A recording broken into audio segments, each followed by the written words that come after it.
احنا النهاردة ان شاء الله هنبدأ في يونت جديدة ودرس جديد وموضوع جديد هنبدأ نتكلم فيه عن الفراكشنز. يعني ايه فراكشن يا مستر؟ الفراكشن ده يا سيدي معناه ان انا بجيب شيب كامل وابدأ ان انا اقسمه لايكوال بارتس. الايكوال بارتس دي بيكون ليها اسماء على حسب هما كام بارت. يعني مثلا انا لما اجيب لك شيب زي ده واقسمه لك كده، هنا انا مقسمه نصين، وعشان اقول له نصين يبقى احنا كده مقسمينه ل 2 halves. يعني ايه 2 halves؟ 2 halves يا مستر يعني احنا كده قسمناه نصين، 2 عشان هما اتنين، وهافز لان النص الواحد منهم اسمه هاف. النص الواحد منهم اسمه هاف، والال سايلنت سواء هنا او هنا، فدي هاف، دي 2 halves.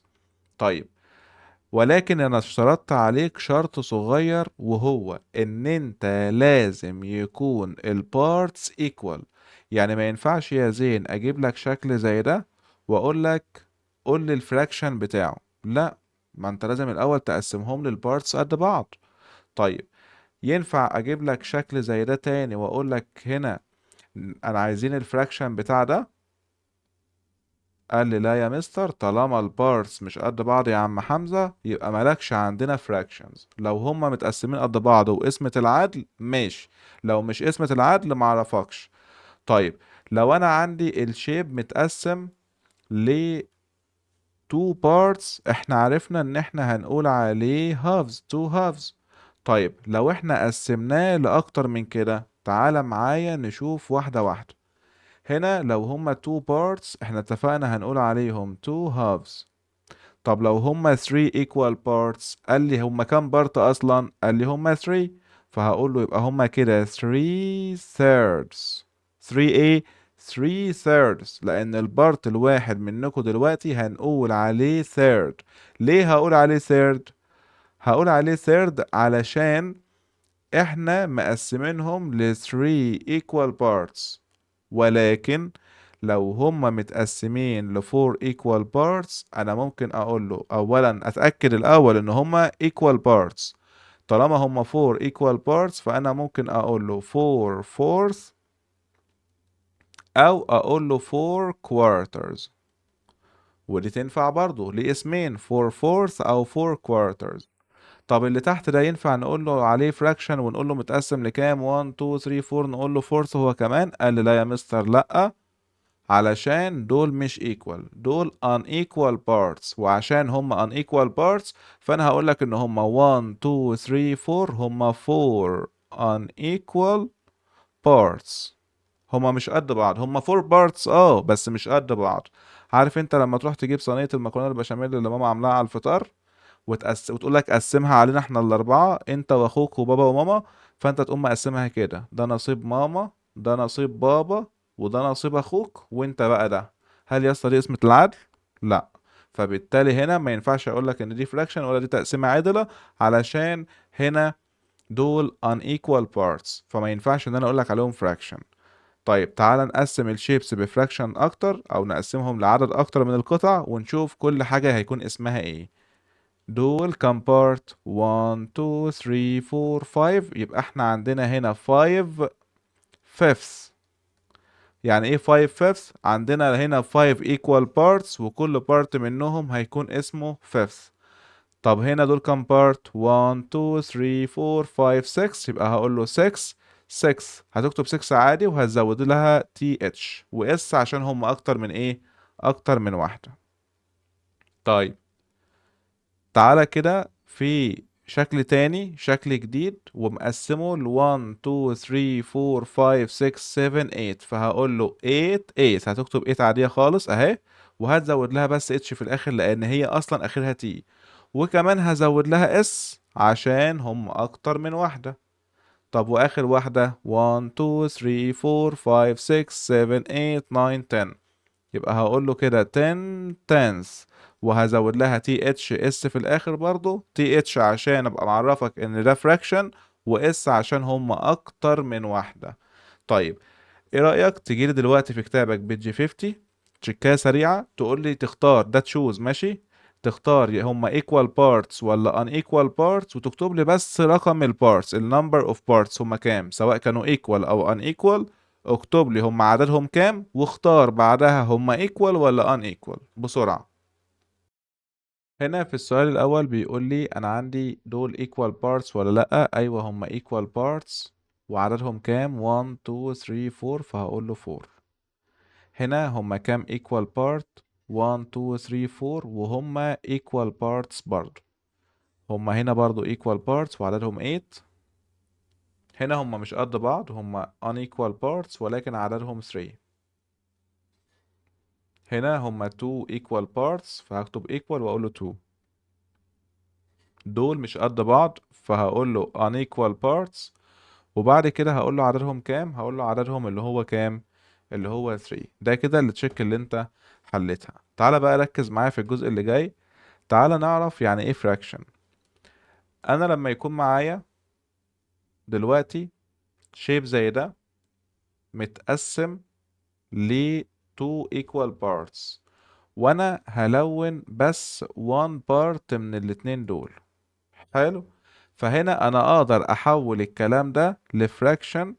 الفراكشن ده بيتكتب ازاي؟ بيبقى فيه فراكشن بار، خط كده في النص، اكتب فوق ال number of shaded parts وتحت ال number of all parts. يعني ايه الشيدد اللي هما المتلونين؟ يعني 1، وتحت التوتال اللي هما 1 2 يبقى اكتب 2. طب ده بيتنطق ايه؟ ده بيتنطق هاف، وده اللي احنا كنا قلناه من شوية.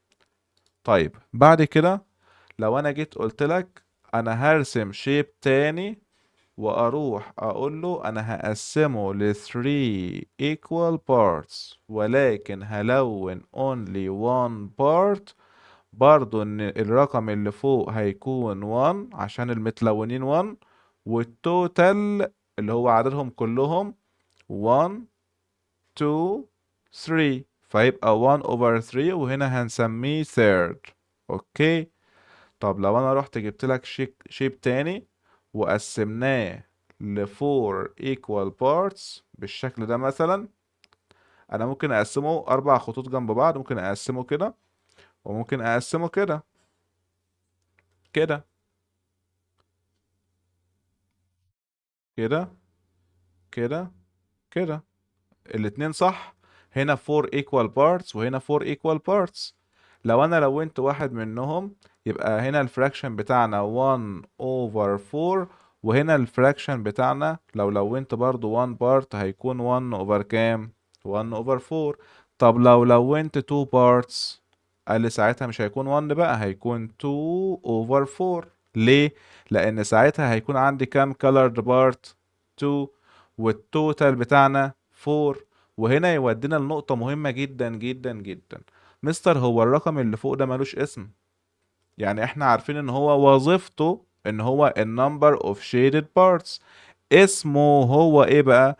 قال لي اسمه numerator. numerator ده النمبر اللي بيكون موجود فوق الفراكشن بار.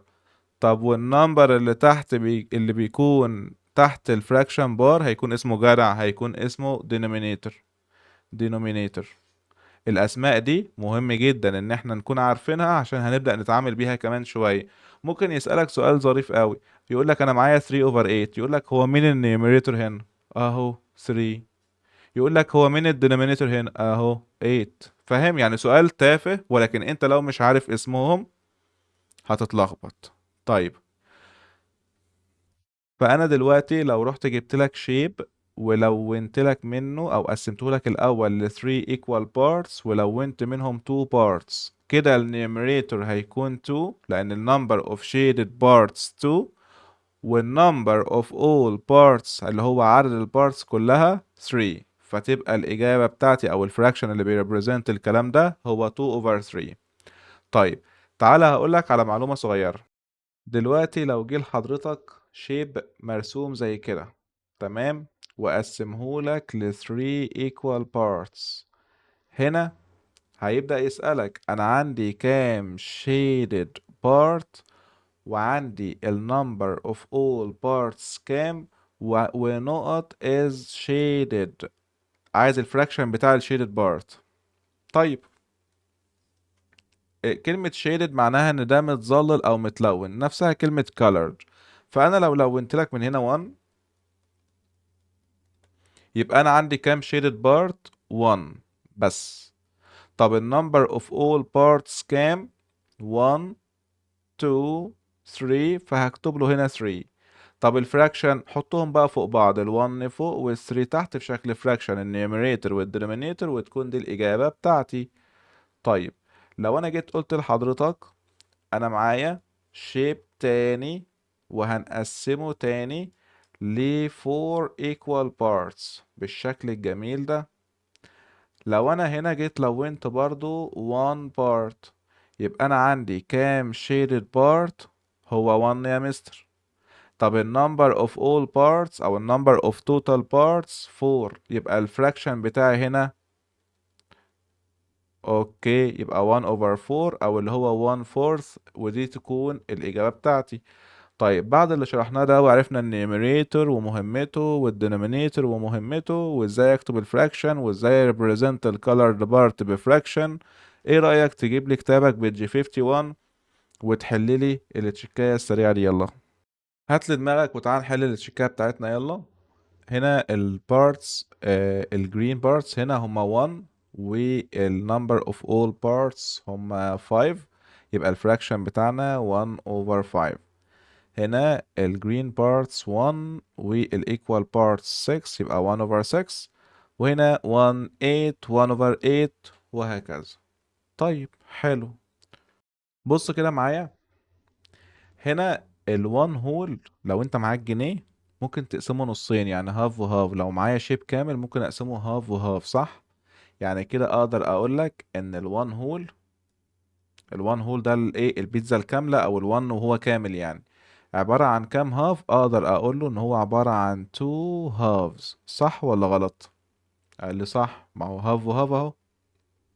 طيب لو انا جيت قلت لك محتاج كام ثيرد عشان اخليه، او لو حبيت اقسم الوان هول ده لثيردز هقسمه كده كده، يبقى ده ثيرد وده ثيرد وده ثيرد، فساعتها هيكون 3 thirds، هيكون عددهم 3، صح كده؟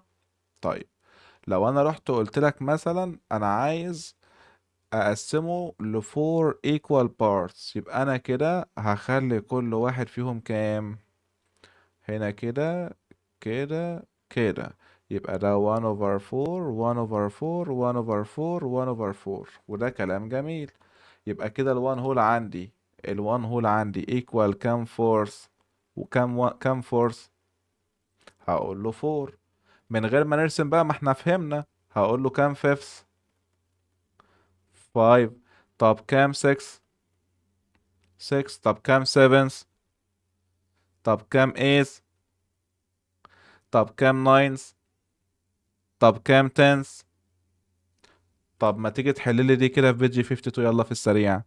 اكتب لي الفراكشنز اللي فوق وهات لي الفراكشنز اللي تحت. اكتب لي بيقول لك the number of halves in one whole، زي ما كنا بنحل هنا الوان هول كان فيه كام هاف، كان فيه كام ثيرد، كام فورث، كام فيفث، وهكذا. ابدأ حل يلا. enjoy. تعال يلا نحل. هنا في السؤال اللي فوق هنكتب هنا half وهنا half وهنا third third third، وهكذا هتكمل الباقي 1 over 4 1 over 4 1 over 4 1 over 4 1 over 5 1 over 5 وهكذا بقى. ربنا معاك. 1 over 6، ربنا معانا كلنا.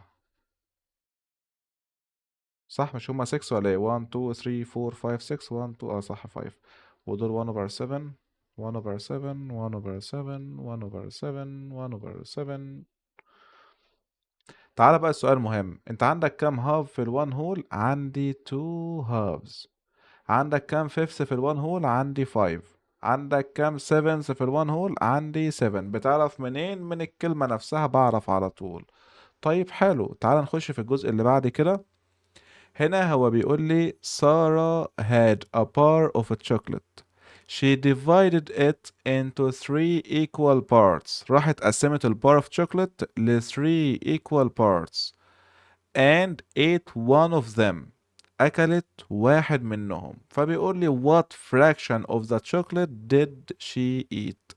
الفراكشن بتاع الجزء اللي هي أكلته. فأنا أول حاجة هنروح نرسم له chocolate وهنخليها بني عشان تبقى شبه الشوكولاتة. معرفش ده بني ولا لأ، بس خليها كده. وهنقسمه ل 3 equal parts زي ما هي قسمت ل 3 equal parts. الناس اللي قافلة الكاميرا تفتحها بعد إذنكم. يعني أي حد قافل الكاميرا أصلا أنت هتاخد 5 صفحات هوم ورك زيادة كده على الدوري.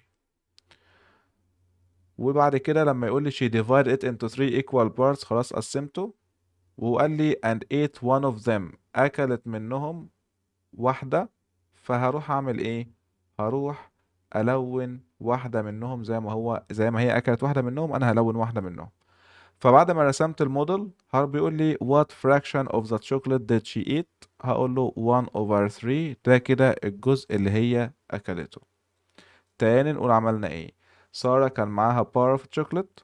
She divided it into 3 equal parts. قسمتها ل 3 equal parts. أكلت 1 لونت 1. عايز الفراكشن بتاع الجزء اللي اتاكل يبقى 1 over 3.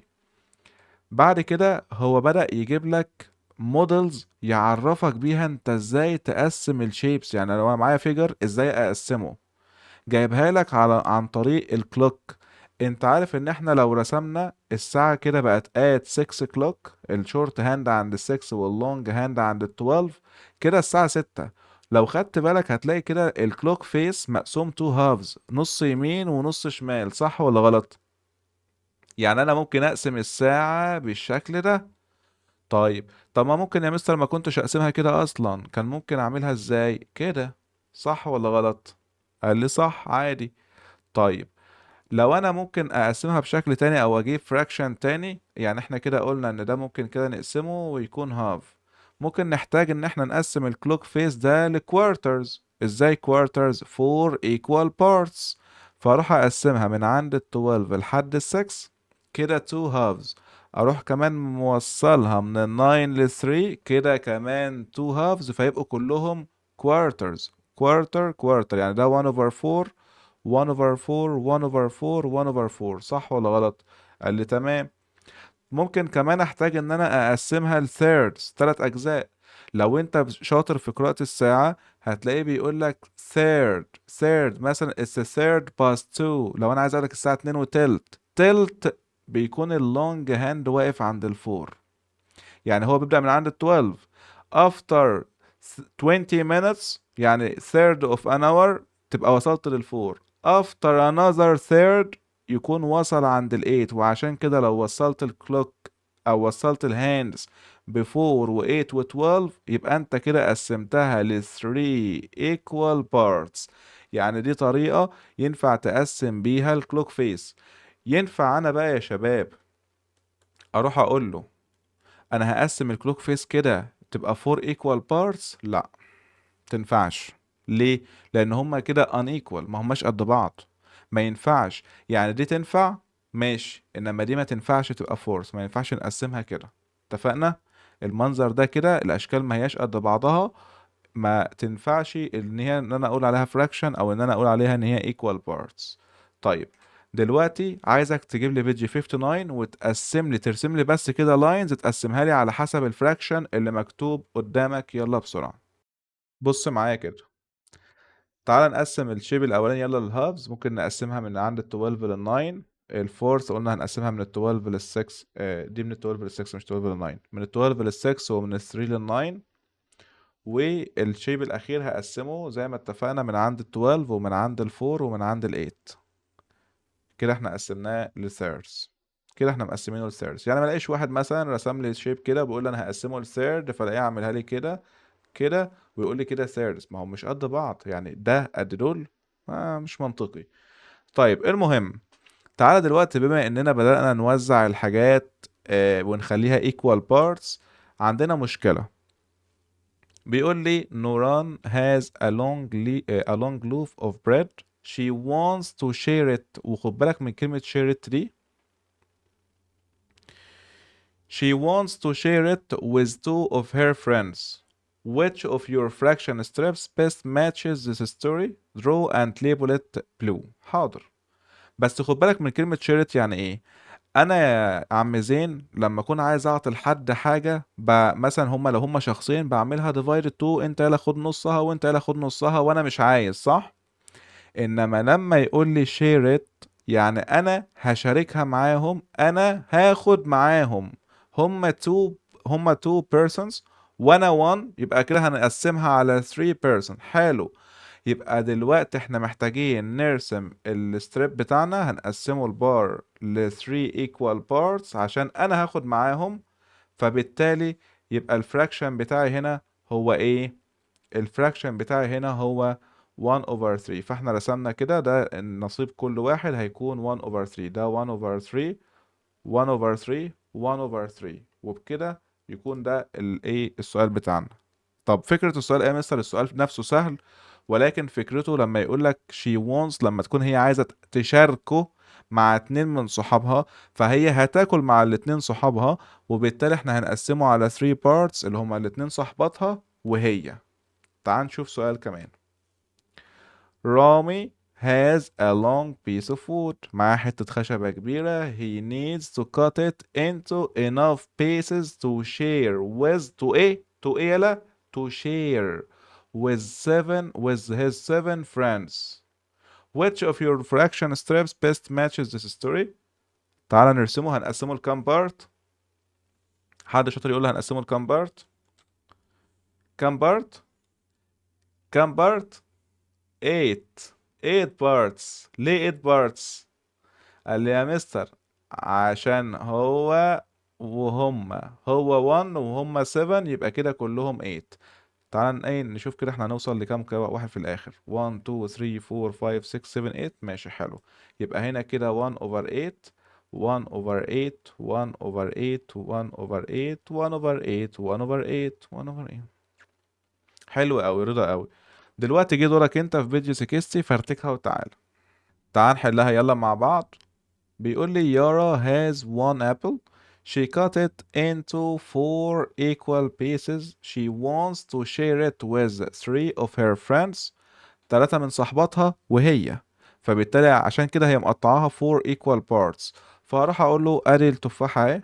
احنا بنجيب التفاح ريكتانجل عادي، وهنا هنقطعها ل 4 equal parts. يبقى ده كوارتر وده كوارتر وده كوارتر وده كمان كوارتر. يبقى الفراكشن او اللي هو الشير اوف each one هيكون كوارتر. اخر جزء معانا في حصة النهاردة بيتكلم عن ال comparing unit fractions. احنا كنا اتفقنا ان ال unit fraction ده اللي النيوميريتور بتاعه 1. الفراكشن اللي بيكون معاه او مكتوب فيه مثلا 1 over 2 او 1 over 4 او 1 over 3 او 1 over 8 او 1 over 9، دول كلهم اسمهم unit fraction. ليه اسمهم unit fraction؟ عشان النيوميريتور بتاعهم كلهم كام؟ النيوميريتور بتاعهم كلهم 1. فهو جاي بيسألني، عايز يعرفك او يشوف معاك، انا عايز اعرف مين اكتر، الفراكشن ده ولا الفراكشن ده؟ والله يا مستر الفراكشن ده الكولرد بارتس 1، التوتال 2، يعني الفراكشن اللي هنا هاف. هنا الكولرد بارتس 1، التوتال 6. بس انت لو بصيت بعينك وبقلبك وبكرشك هتلاقي ان الريد ده اكبر، صح؟ يعني معنى كده ان ال 1 over 2 اكتر من ال 1 over 6، greater than 1 over 6. يعني المفروض بق السمكة يكون باصص ناحية ال 1 over 2. يا عم فهمها لك بطريقة كرشك. جبنا بيتزا، هنا قسمناها على 2 parts، فانت هتاخد هاف وحد كمان هياخد هاف. هنا هنجيب نفس البيتزا ولكن هنقسمها على 6 parts، وانت هتاخد بارت واحد. انت اخدت بارت اكتر امتى؟ لما كنتوا 2 halves ولا لما كنتوا 6؟ ها؟ لما كنتوا 2 halves. يعني لما تقسم على عدد اقل، لما يكون الدينومينيتور اقل يخلي الفاليو بتاعت الفراكشن اكبر. يعني انا يا مستر عشان اشوف الفراكشن الكبير ادور على الدينومينيتور الصغير، صح كده؟ صح. فهو جاي دلوقتي بيقول لي ايه؟ جاي دلوقتي بيقول لي انا عايزك تحل معايا الاسئله دي. 1 over 2 ولا 1 over 6 اكتر؟ 1 over 2. 1 over 6 or 1 over 3؟ 1 over 3. 1 over 3 ولا 1 over 8؟ 1 over 3. 1 over 3 ولا 1 over 3 برضو؟ equal ماشي. 1 over 4 ولا 1 over 2؟ جدع. 1 over 2 ولا 1 over 3؟ 1 over 2. 1 over 8 ولا 1 over 4؟ 1 over 4. 1 over 5 ولا 1 over 6؟ 1 over 5. ممتازين جدا. طيب آخر صفحة وتحل بعدها صح؟ طيب هنا 1 over 4 greater than. أنا طالما بق السمكة مفتوح ناحية هنا يبقى احنا عايزين هنا حد صغير. مين الصغير اللي موجود هنا؟ جدع. 1 over 7. عشان يا مستر 1 over 2 أصلا greater than 1 over 4، وال 1 over 3 greater than 1 over 4، فاحنا عايزين حد صغير يبقى خد denominator كبير. هنا بيقول لي 1 over 5 less than. عايز هنا بق السمكة، بص بق السمكة مفتوح ناحية هنا يبقى عايزين هنا حد كبير. 1 over 3. طب هنا اختار مين؟ في لتر سي اختار مين؟ 1 over 9. 1 over 10 تنفع يا زين برضو، بس مش مكتوبة للأسف، مش مكتوبة، مش موجودة. هنا في لتر دي هنا في لتر دي بيقول لي أنا معايا number أو fraction greater than quarter. أخد مين؟ third ولا fifth ولا 1 over 3؟ شطار. لأن محتاج denominator أقل، عشان يكون أكبر محتاج denominator أقل. في لتر إيه أختار مين في الإجابات اللي موجودة دي؟ مين في الناس اللي قاعدة؟ 1 over 2. شطار. طيب 1 fifth. 1 over 5. اصله خد بالك ان هو هنا كاتب لك equal مش more than و less than، فما يضحكش عليك، اوعى تكون بلاص. letter G بيقول لي 1 third less than. 1 third اصلا بيتكتب كده. less than مين؟ عشان اجيب 1 third less than محتاج هنا fraction يكون اكبر، يعني محتاج denominator اقل، يبقى 1 over 2. 1 fourth بيتكتب كده. greater than يبقى احنا محتاجين هنا fraction نونو. fraction نونو يبقى 1 over 5، عشان 1 over 2 ده اكبر واحد في اللي موجودين دول اصلا. طب هنا هو عامل لي علامة بق السمكة ناحية ال 1 over 4، يبقى احنا هنا عايزين حاجة صغيرة. حاجة صغيرة يعني denominator اكبر من ال 4، يبقى 5. يبقى 5 عشان ما هو اكيد مش هيبقى 3 او 2 عشان تختار اجابتين، صح ولا مش منطقي برضه؟ ازاي هختار اجابتين؟ ما يبقوا الاتنين غلط، يبقى انت اللي بتفكر غلط. يعني انا هنا محتاج 1 over 5 عشان يبقى ال 1 over 4 هو اللي اكبر، صح ولا غلط؟ ما هو ايوه، ما بق السمكة مفتوح ناحية الكوارتر مش الفراكشن اللي ناقص. طب letter J. 1 over 9 less than 1 over 8. محتاج جدع، محتاج رقم اقل من ال 9 عشان يبقى الفراكشن اللي هنا كله اكبر من ال 1 over 9. 100 100. ونختار هنا الإجابة بتاعتنا 8. تمام. دلوقتي جه دورك في بيج 64. هتلاقي تشيكاية جامدة جدا. حلها. هتقول لي يا مستر هي ايه الستريبس الخطوط اللي هو عاملها دي؟ ده بيحاول يغششك عشان تعرف مين الكبير، ولكن احنا مش محتاجين نغش يا كابتن، انا بعرف احل. اتفضل حل. يلا نحل. 1 over 3 ولا 1 over 6 اكتر؟ 1 over 3. 1 over 8 ولا 1 over 4؟ 1 over 4. هنا 1 over 3. وهنا 1 over 4. وهنا وهنا وهنا وهنا. جدع. وتحت كان بيقول لك if you made a model for 1 over 10 would it bigger or smaller than 1 over 8؟ طبعا احنا هنروح نقول له 1 over 10 هنا 1 over 8 هنا، وطبعا هتطلع معانا 1 over 8 اكتر. ولو رحت ترسمها له هتكتب له بس الرسمة بتاعتك من ضمن الحل وشكرا. وتكون هي دي الحكاية وهي دي الرواية. أتمنى تكون استمتعت معايا. أشوفك الحصة الجاية. الهومورك هيجيلك على الجروب، والحصة هتجيلك على الجروب، والكويز هيجيلك على الجروب. سلام من الله عليكم ورحمة الله وبركاته.